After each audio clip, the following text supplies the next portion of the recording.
नमस्कार दोस्तों, आज के इस वीडियो हम बात करने वाले हैं कि हम जब डाटा एंट्री करते हैं तो हमारे सामने कुछ ऐसे डिजिट जो हम यूज करते हैं।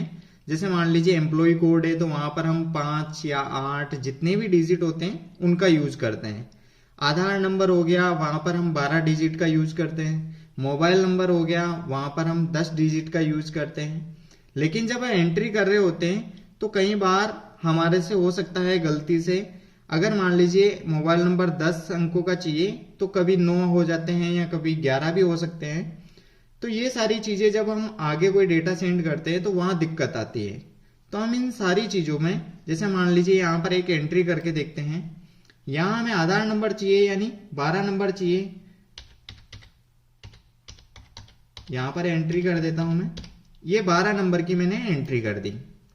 लेकिन जैसे ही मैं इस पे मान लीजिए गलती से इसमें 2 डिजिट और ऐड हो गए तो भी ये एंट्री ले रहा है। तो ये जब आगे जाएगी तो हमें दिक्कत कर सकती है। लेकिन जैसे ही मैं सेकंड वाले सेल पे क्लिक करता हूं, यहां पर मुझे रिमाइंडर शो हो रहा है और यहां पर जो आधार के 12 डिजिट के बारे में है कि भाई यहाँ 12 डिजिट ही आप एंटर कर सकते हैं। यहां पर हम ट्राई करते हैं 1 2 3 4। यहां पर 12 डिजिट मैंने सेम एंट्री करी। अब मैंने जैसे ही ऊपर वाले की तरह यहां पे भी मैं क्या करता हूं, एक्स्ट्रा ऐड करता हूं। यहां मैंने 2 डिजिट और एक्स्ट्रा ऐड करना।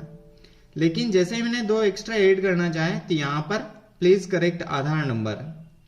अब मैं यहां से रिट्राई करता हूं और यहां से मैं इन दोनों को हटा देता हूं। जैसे ही मैंने हटाया यहां पर मेरी एंट्री हो गई। वापस मैं क्लिक करता हूं और यहां से मैं किसी एक डिजिट को कम कर देता हूं तो भी मुझे शो हो रहा है कि जो आधार कार्ड के नंबर हैं वो 12 ही होने चाहिए। जब तक इसमें 12 डिजिट नहीं होंगे तब तक ये एंट्री नहीं लेगा। तो हम यहां से रिट्राई करते हैं और वापस यहां पर इसको कंप्लीट करते हैं। यहां जैसे ही मैंने 12 डिजिट कंप्लीट किए मेरे सामने एंट्री हो गई। तो इस तरीके से हम, अब ये तरीका है हम किस तरीके से इसको करते हैं। तो यहां पर मैं इन दोनों को डिलीट करता हूं। एक बार डिलीट करने के बाद जितनी भी जगह आपको चाहिए या तो आप उस पूरे कॉलम को सेलेक्ट कर लीजिए या फिर जितनी आपको आवश्यकता है उतने सेल्स को आप सेलेक्ट कर लीजिए। अब यहां जैसे ही आप सेलेक्ट करेंगे आपको जाना है डेटा के अंदर। डेटा में जाने के बाद हम जाएंगे डेटा वैलिडेशन।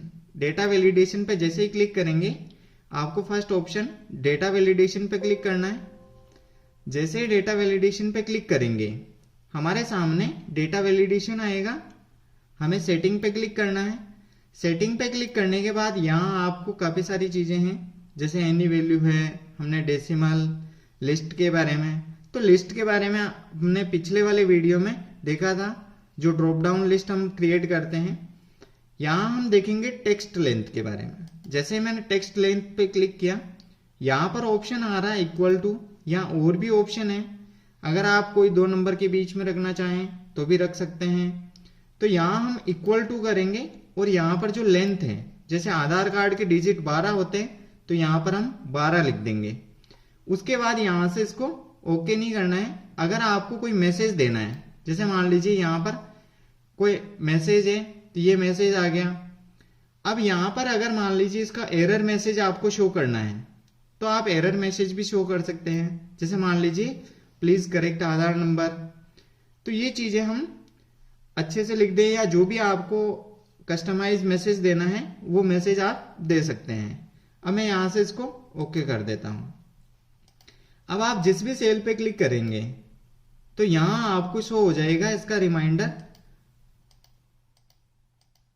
अब जितनी भी जगह रिमाइंडर है यहां पर नहीं आ रहा। वापस हम देखते हैं दोबारा से डेटा वैलिडेशन। यहां स्टॉप का मैसेज आ गया और यहां से रिमाइंडर, मैं इसको डिलीट कर देता हूं।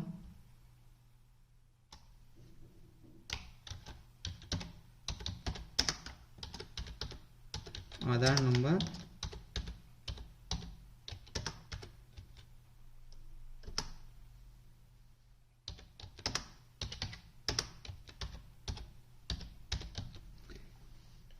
यहां मैंने डाल दिया। उसके बाद हम यहां से ओके कर देते हैं। अब जैसे ही मैंने यहां पर जो रिमाइंडर है वो यहाँ डाल दिया है। अब सभी पे जैसे ही क्लिक करेंगे तो हमारे पास आ गया। अब यहाँ एंट्री करके देख लेते हैं कहीं पे भी।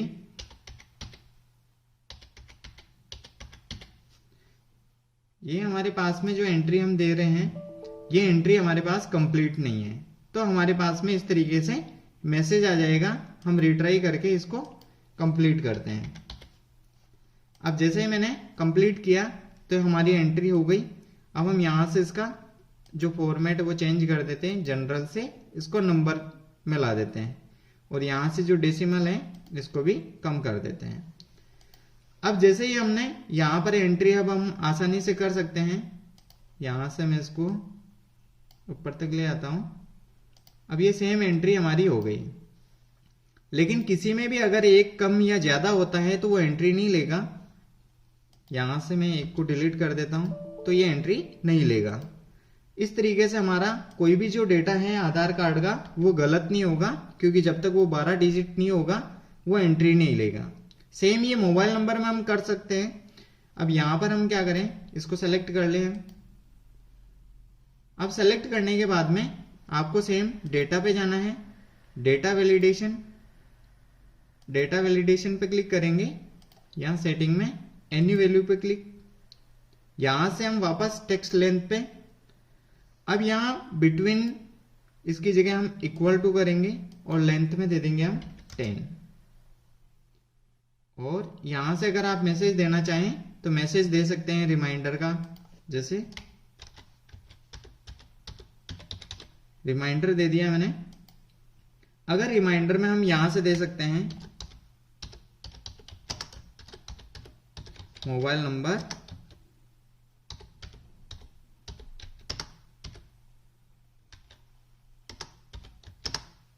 10 डिजिट्स।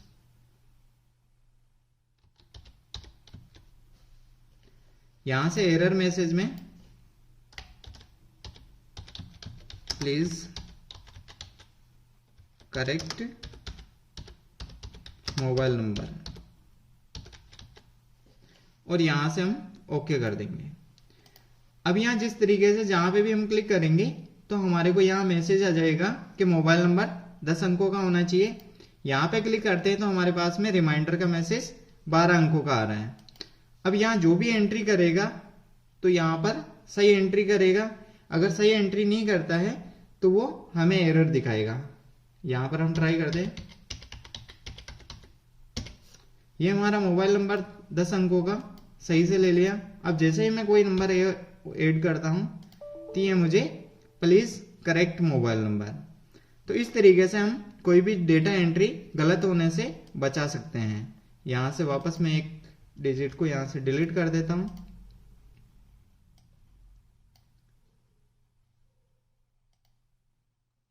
तो इस तरीके से हम कोई भी जो डिजिट होता है उस डिजिट को अच्छे तरीके से, या हमारे पास में जो भी डिजिट जितने अंकों का है उस डिजिट को उतने अंकों में हम लिख सकते हैं।